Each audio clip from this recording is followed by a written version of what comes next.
Secretary नोंथां जोंनि आथिखालनि सेनसन फैनाय रांफोरखौ बे फाइनान्सियेल इयारनि गेजेरावनो इउटिलाइज खालामनांसिगौ मानोना बे स्पेसिफाइड पिरियडनि गेजेरावनो रांफोरखौ इउटिलाइज खालामनो हायाब्ला गासैबो राङानो सारेन्डाराव थांजोबगोन बेनिखायनो नोंथाङा इमिडियेट इमप्लिमेन्टेसननि थाखाय नोंथांनि अफिसारफोरखौ डाइरेक्सन होनानै खामानिफोरखौ मावफुंहोदो नाथाय बेयाव मोनसे गिदिर बाथ्रा साननांगौ दं पाब्लिक इन्टारप्रिटेसन आरो अफिसियेल कवारामफोरा जाहाथे गाज्रि मुङाव गोग्लैया जों नुनो मोनो दि गभर्नमेन्टनि रांफोरा एक्सुएल डेभेलपमेन्टनि खामानिफोराव बांसिनानो बाहायजानाय जाया जाय जाहोनाव मेक्सिमाम रांफोरानो मिसइउज जायो आरो बोथ पाब्लिक एन्ड गभर्नमेन्टेलनि क्रिटिसिजमनि मोखाङाव गोग्लैनो गोनां जायो आरो जों बादि अथरिटि पार्सनेलफोरा गोबां क्रिटिसिजमनि मोगा-मोगि जानो गोनां जायो बेनिखायनो नोंथांमोना स्टार्टिं पइन्टनिफ्रायनो हाबाफोरखौ मावनो थाखाय मस्ट सिनसियारिटिनि गेजेरजों मावनो नाजानांगोन ना मा बुङो नोंथांमोना नंगौ सार नोंथाङा बाथ्राफोरखौ थिगैनो बुंदों मानोना बेफोरबायदि डेभेलपमेन्टेल आरो स्किम इमप्लिमेन्टेसननि हाबाफोराव रां रुफा एक्सपेन्डिचार खालामनाय खोथाफोरा जोबोर गिदिर हाबा नोंथांनि इन्सट्राक्सनफोरा मानिनो गोनां आंबो सानो बेनिखायनो आं सेंसन जानाय रांफोरखौ नोंथां नागिरनाय बायदि प्रपार डिरेक्सननि गेजेरजों हाबाफोरखौ मावनो अर्डार होनाय जागोन बेखायनो आं बिथां इन्जिनियार ब्रह्मखौ लोगोआव लाबोनाय जादों मानोना वार्कस इमप्लिमेन्टेसन खालामनांगौब्ला बिथांनि सायावनो 10% सोनारनो गोनां जायो नङासै ब्रह्म नोंथां औ सार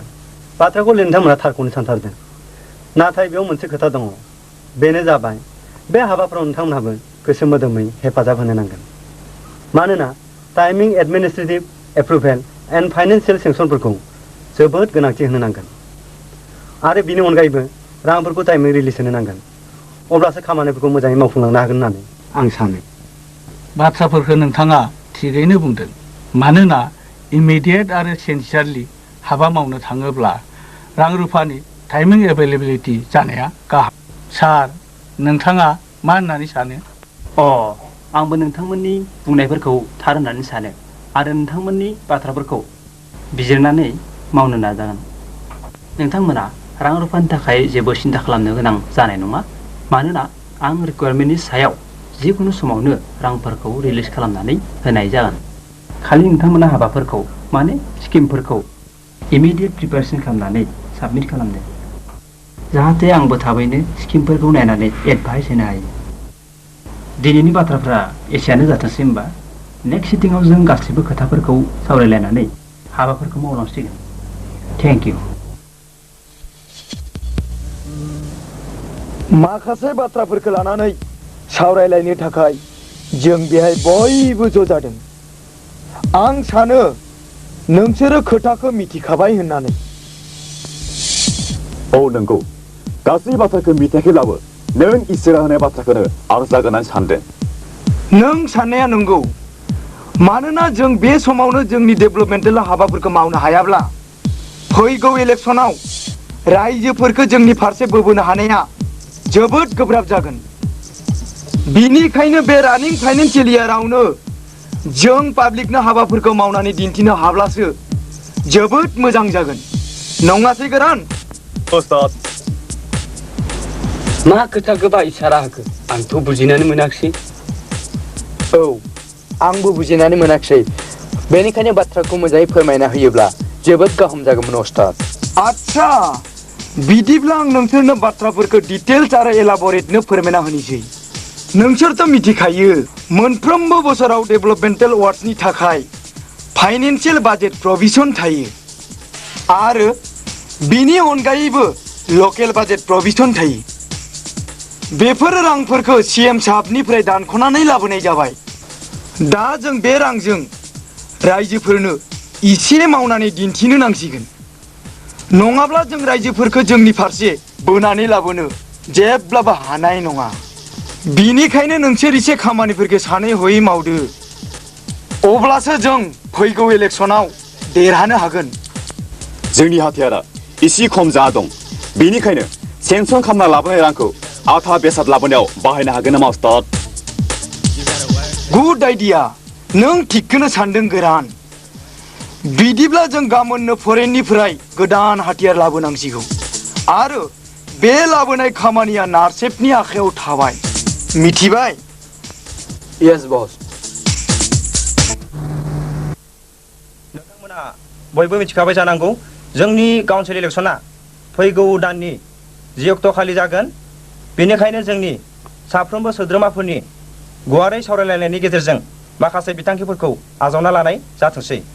सेथि थांखियाव दङ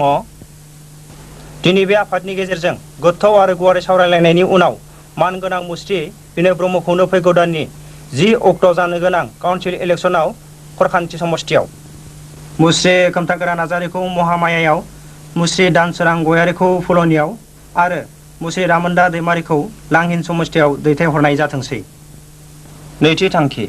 नैथियाव थांखि लानाय जायोदि जोंनि आफादनि गोबां आन्सलिक कमिटिफोराव थांनानै फैगौ इलेक्सननि थाखाय साग्रोद जानायजों लोगोसे पलिटिकेल केस होनो गरन्थ लानाय जाथोंसै दिनैनि बिथांखिया एसेनोसै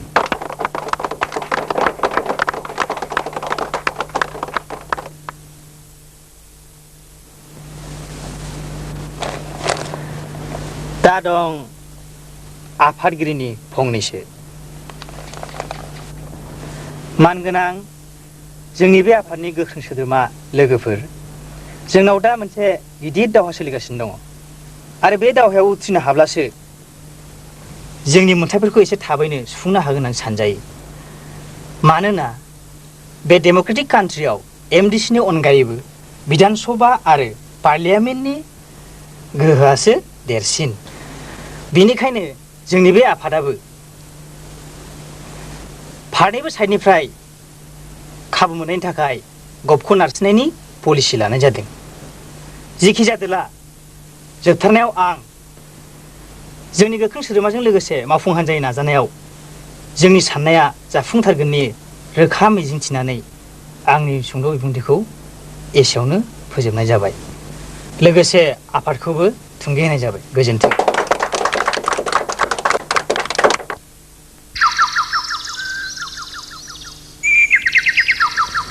माथो नोंसोर सोलायो फै फै जिरायफै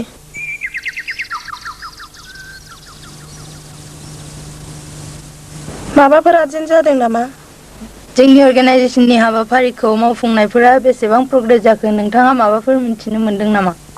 नंगौ मिथिगासिनो दङ बेबायदिब्ला आब' जों आरो सेन्ट्रेल जुथुमनायनि नटिसफोरखौ थाबैनो सार्कुलार खालामनाया मोजां जासिगोन नामा जोंहा दा जेनेरेल जुथुमानि सम गैला मानोना इलेक्सना खाथिथारसै बेनिखायनो खालि जों जेनेरेल इनफरमेसन जालायनाया गाहाम जागोन बिदिब्ला जों थांनोसै आब' दे थांदो बिदिब्ला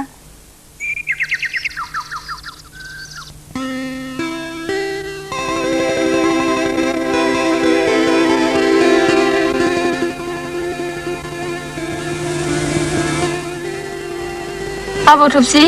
नोंहाबो बेयाव लोंदो ना गुमै थबसाबो लोंनो मानो बिदि होनो हागै बोराय हरदों दं जोंलाय आं सिङाव थांना लोंहैनोसै ना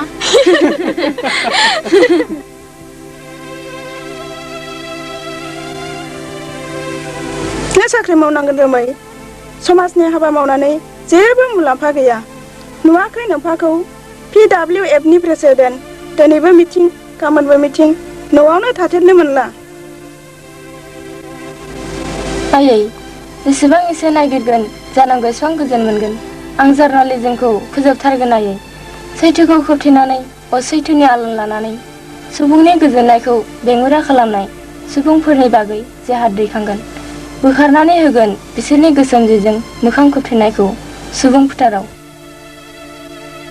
आयै आं आबौ बायदि जाया आं सासे IPS अफिसार जानानै बेफोरबायदि सुबुंखौ गावनि थाइनि आखाइजों हमनानै ओरैबायदि फानिसोगोन जाहाथे जिउ थाजासिम बिसोर बावगारा थेंक इउ अन्थाव इउ आर एक्सट्रा अर्डिनारि खालि बिफा बायदिनो जालांजोबसिगोन बिसोरो आंनि साननायजोंनो रावबो गोरोबथारला आयै आं आब' बायदि जाया आं सुलेखा बायदि मेथाइ रोजाबग्रासो जागोन नंगौ नामा देलाय दोंसे रोजाबलाय जिउ नों साया माया दान्दिसेनिल' नोंखौ लानानै आं गेले जाया गुड मर्निं सार मर्निं जिराय जागोन सार नोंथाङा आंखौ लिंहरदोंमोन नामा?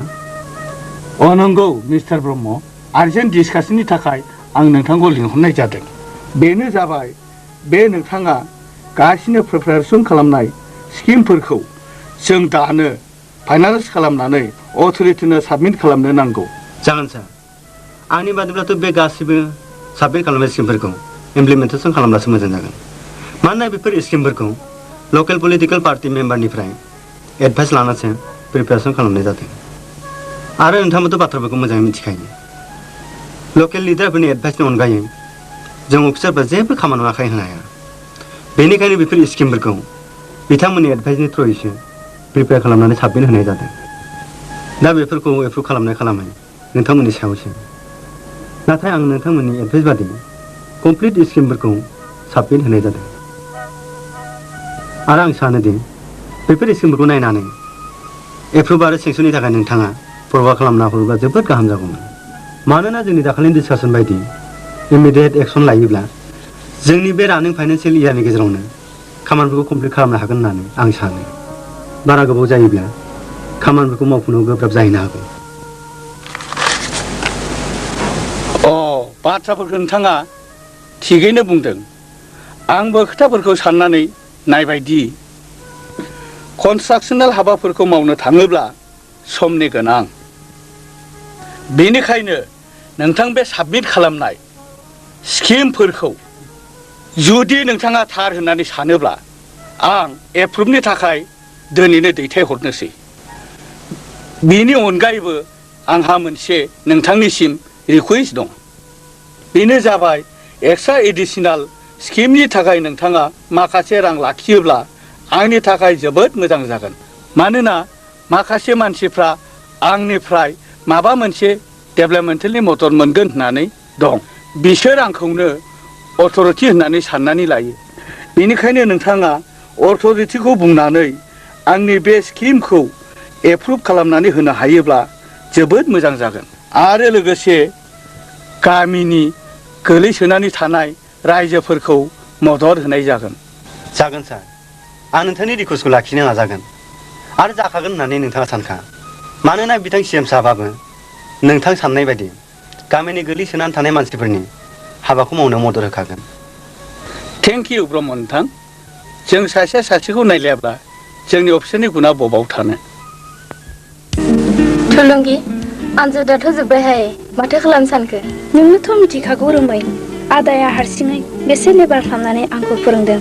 आं मोनोब्ला फोरोंगिरि साख्रिखौनो मावसिगोन रोमै, आरो उन मिजिं गैला। नाथाय नों थुलुंगि, सोमावसार गोसोआ रावजोंबो गेजेन जानो साना। जार्नालिजिमआ कमप्लिट जायोब्ला बिनि बिखान्थिजोंनो दावगालांनि। नाथाय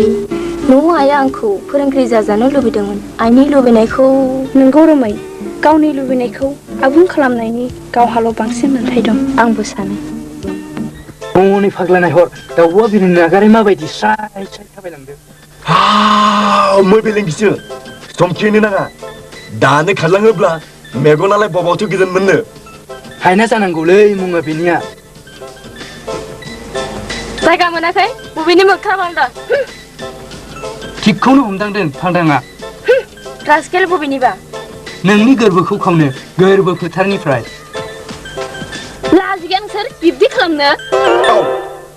गन्थंआनो गैखाया जोंहा।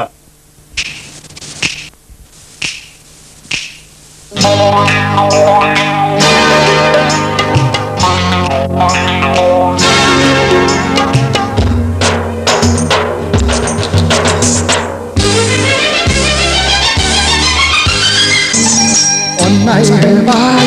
गोसो होबाय,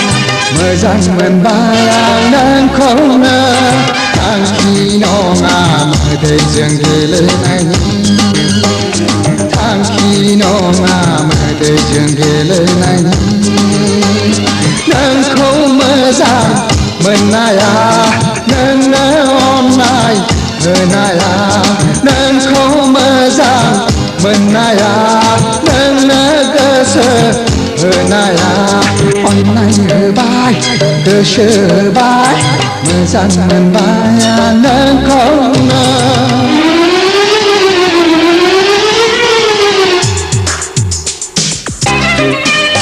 बबेनि जाखो नों जोहलि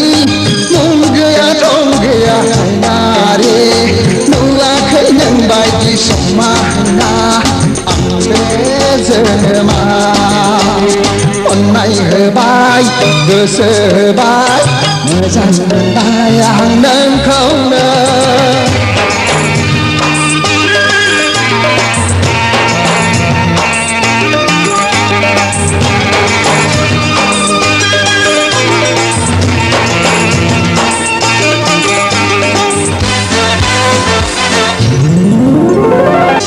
मोजां मोनोब्ला आंखौनो मोन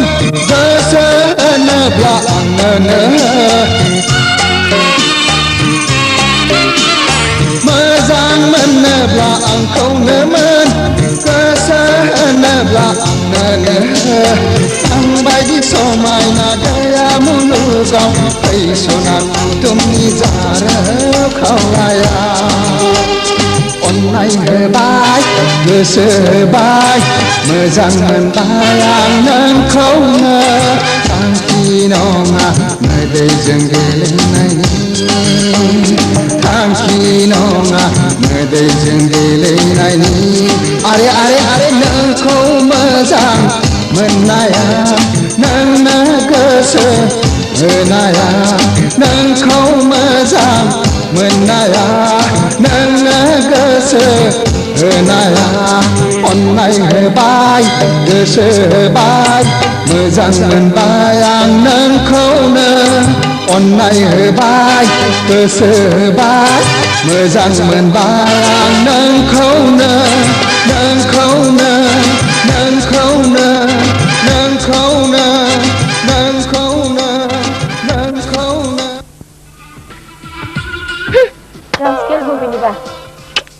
अननायनि बेगरा रोदोममारसिगोन आजोलि नोंनि गोरबोआव मा खौरां फैलाव नोंथां मानो एसे बुं आंनि न'आव जोंनि पार्टिनि गोबां बाथ्रा लानानै जों नोंथांनाव फैनाय जादोंमोन दा नोंथाङा बे खामानियाव मदद होगोन ना होआ दे बुंनायसाय माबायदि मदद होनांगौ आं हानायखिनि खामानिखौ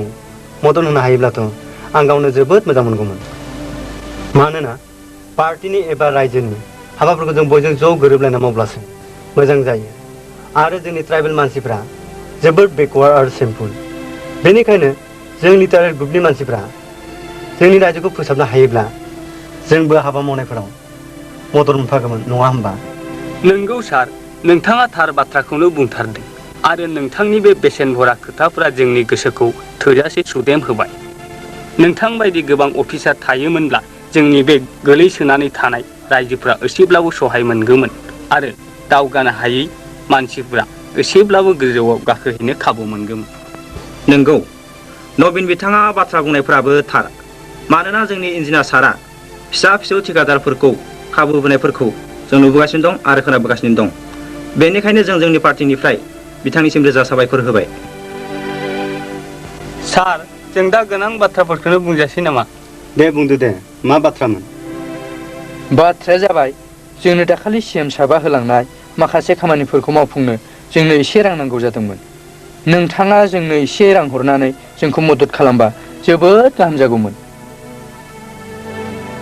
जोंनो बे खामानिखौ मावफुंनो 5 लाख रां नांगौमोन आरो नोंथाङा 5 लाख रां हरनो हायाब्लाबो 2 लाख रां हरबानो जों खामानिखौ मावफुंजोबनो हागोन बे खामानिखौ मावनो जोंनि आखायाव दा एसेबो रां गैथ'वा बेनिखायनो नोंथाङा आच्छा जागोन दे आं नायनायगोन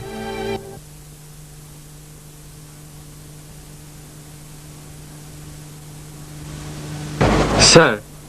नोंथांखौ सासे सेंग्रा लोगोआवनो फैदों फैनो हो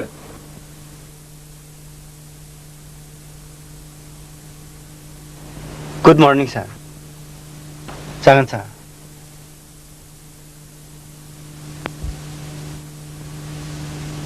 मानिबा खामानि लाना फैदोंमोन नामा औ सार नोंथांनि डिपार्टमेन्टआव ओंखारनाय साख्रिनि फरवार्डिंखौसो आं नोंथांनिफ्राय लांनो फैदोंमोन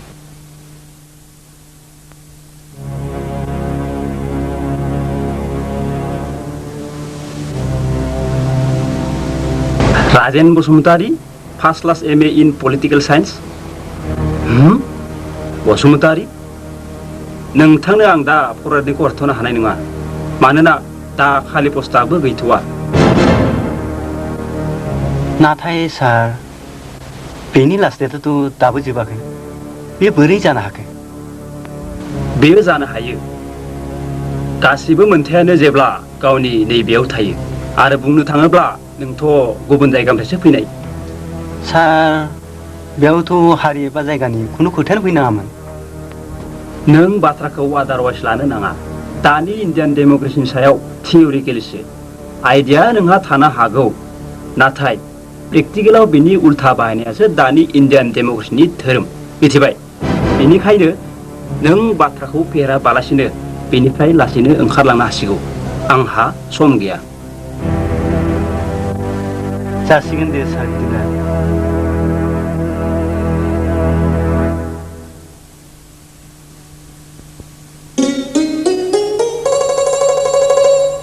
रोमै बिमा समखौ रुजुनल' हायो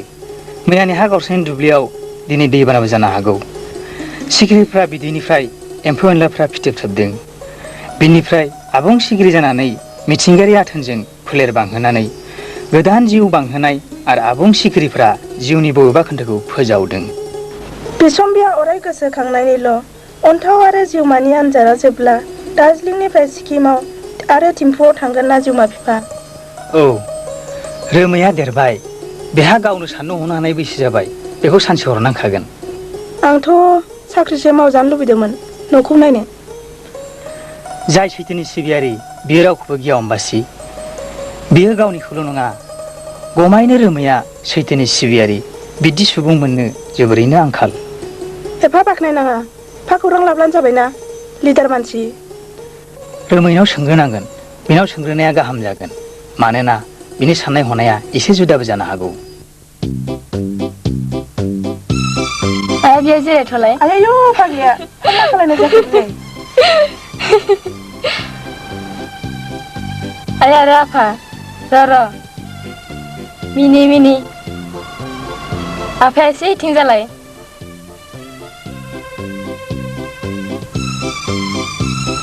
जाबाय दे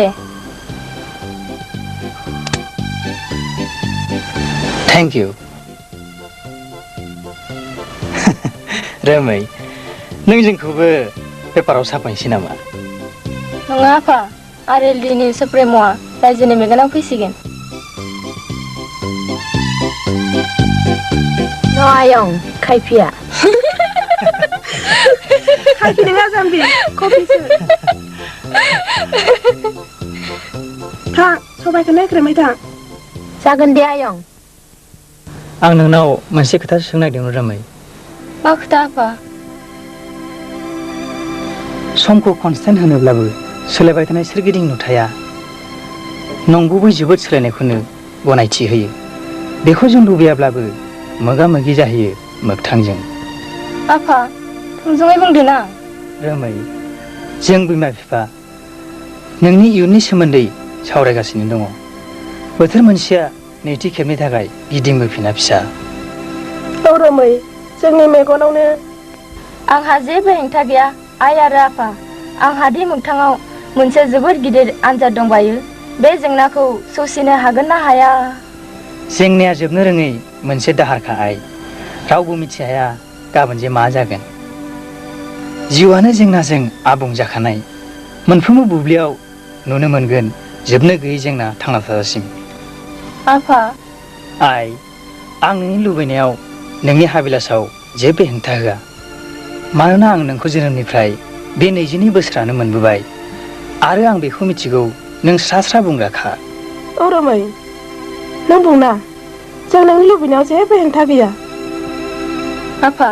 जायखौ नों अराय आंगो सानगोन जायखौ नों लोगो मोनबाय थागोन जायखौ नों बाख्नायबाय थागोन जाय नोंनि गिलिर बिबानखौ रुजुननानै नोंखौ एसेब्लाबो लेथानिफ्राय रुगुं होगोन बिदिखौनो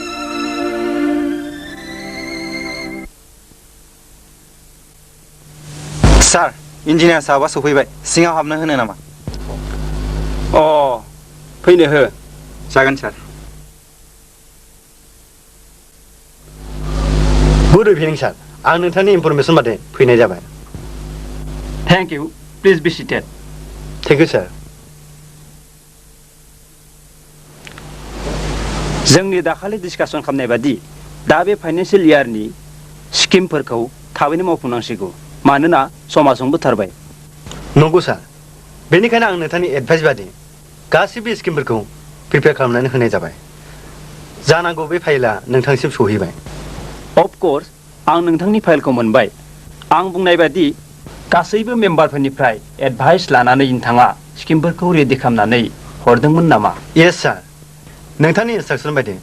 साफ्रोमबो मेम्बारफोरनिफ्राय एडभाइस लानानैसो इभेन बिथांमोननिफ्राय सार्टिफिकेट एटेच खालामनानैसो बेफोर स्किमफोरखौ साबमिट खालामनाय जादों बेनिखायनो आं सानो दि रावबो मेम्बारानो जोंनि बे हाबा मावनायफोराव हेंथा होनाय नङा होननानै थिगैनो दं बेफोर हाबाखौ मावनायफोराव जोबोद रिस्क थायो मानोना आथिखालाव पार्टिनि मेम्बारफोरखौ बुजायनो जोबोद गोब्राब जायो Oh, my friend, fai, जिराय ज नोंथां जिराय नोंथां ओ भाई एक कप चाय लेना इधर ओइ राजेन नों मैया सिएमजों थांदोंमोन साख्रिनि बाथ्राफोरखौ मा बुंखो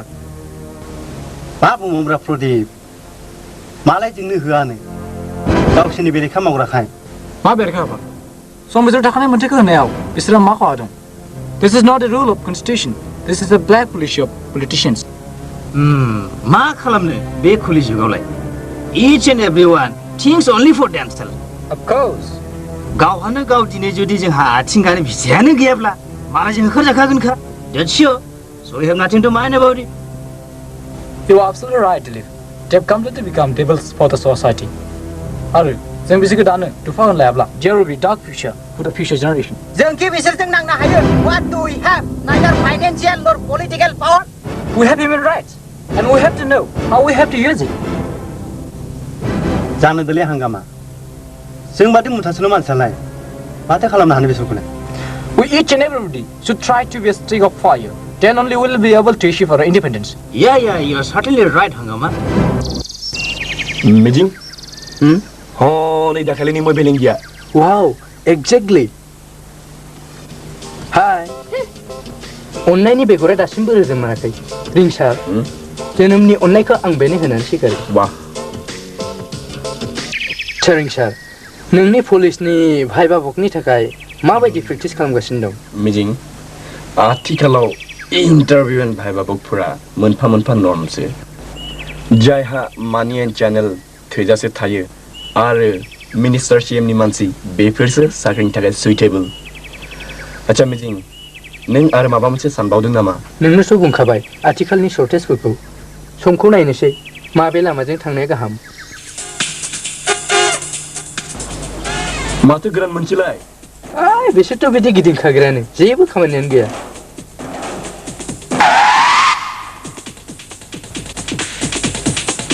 बा जोबोद समायना माथो हाय बेसेदि गोथाव जागोन गोरबोनि बिबार आहा नोंसोरनि आखला सुद्रोम सुद्रोम जायाखै What? सोद्रोम गैयि नाखौबोथा रोमै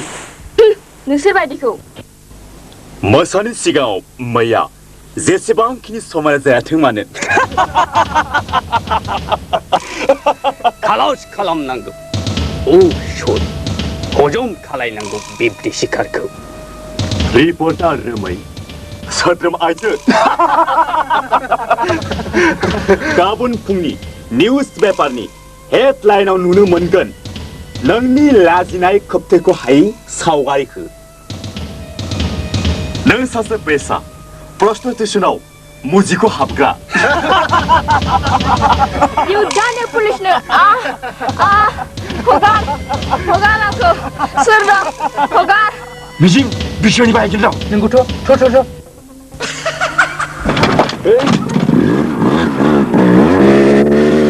हगार फाग्लाफोराखौ हगार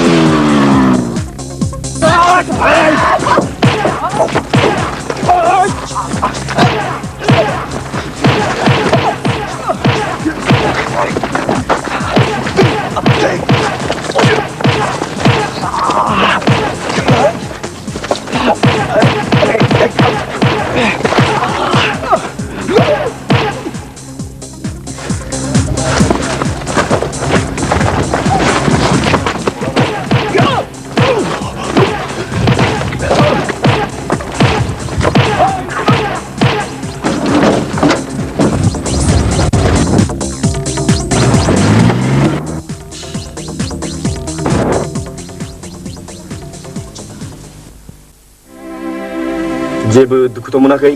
सरि आदा